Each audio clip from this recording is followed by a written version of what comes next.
नमस्कार, राधे राधे। श्रीमद् भगवद गीता के द्वितीय अध्याय के आगे के श्लोक देखते हैं।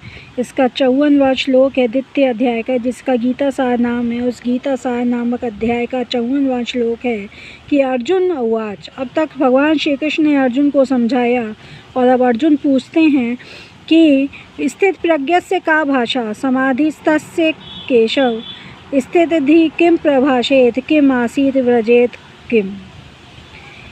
कि अर्जुन ये जानना चाहते हैं भगवान से कि हे केशव, हे श्री कृष्ण, जो स्थित प्रज्ञ भगवान में स्थिर बुद्धि वाला जो व्यक्ति है उसके क्या लक्षण होते हैं, उसके क्या लक्षण होते हैं। तो अर्जुन कह रहे हैं कि स्थित प्रज्ञस्य का भाषा समाधिस्तस्य केशव। केशव, हे केशव, हे श्री कृष्ण, जिस व्यक्ति की बुद्धि, प्रज्ञा माने बुद्धि, जिस व्यक्ति की बुद्धि भगवान में स्थिर हो जाती है, जो समाधि में स्थिर हो जाता है, जो अपने मन को स्थिर कर लेता है, तो उसके का भाषा, वह कैसी भाषा बोलता है, उसके कौन से लक्षण होते हैं, वह कैसे दिखाई देता है और कैसा बोलता है।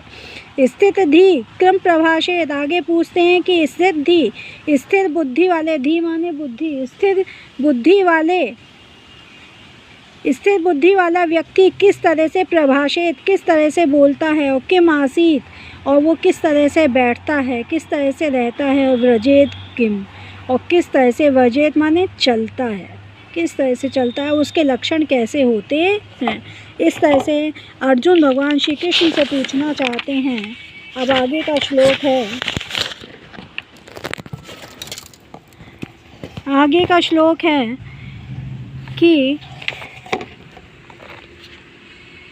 श्री भगवान उवाच। अब भगवान उत्तर देते हैं कि श्री भगवान उवाच प्रजहाति यदा कामान सर्वान् पार्थ मनोगतान् आत्मन्येव आत्मना तुष्टा स्थित प्रज्ञस्तदुच्यते।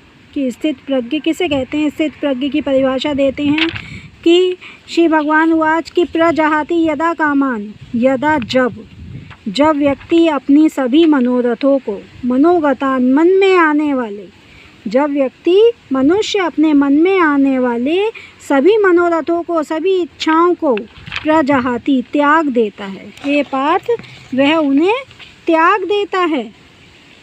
क्या करता है, त्याग देता है, अपने मन में आने वाले सभी मनोरथों को त्याग देता है। और आत्मन्येव आत्मना तुष्टा स्थित प्रज्ञस्तदुच्यते, और आपने स्वयं से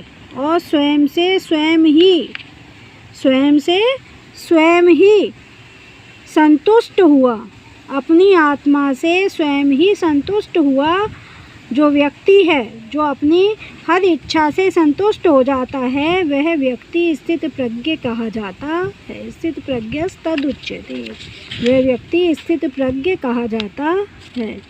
कि भगवान कह रहे हैं कि जब व्यक्ति अपने मन की इच्छाओं को, अपने मन की समस्त इच्छाओं को त्याग देता है, प्रजहाति माने त्याग देता है, तब आत्मन्येव आत्मना तुष्टा, तो अपनी आत्मा से स्वयं ही संतुष्ट हुआ जो व्यक्ति है, जिसे पूरी संतुष्टि हो जाती है, वो स्थित प्रज्ञस्तदुच्यते, वह स्थित प्रज्ञ कहलाता है। अर्थात उसका मन और बुद्धि दोनों स्थिर हो जाती हैं, वह भगवान में लीन हो जाता है, समाधि में स्थिर हो जाता है, तब उसे सुख और दुख कुछ भी अनुभव नहीं होते हैं। तो यह इन श्लोकों का अर्थ हुआ, जो विशद है, गंभीर है और गहन है। तो आशा है आपकी समझ में आया होगा। धन्यवाद। राधे राधे। हरिओम तत्सत।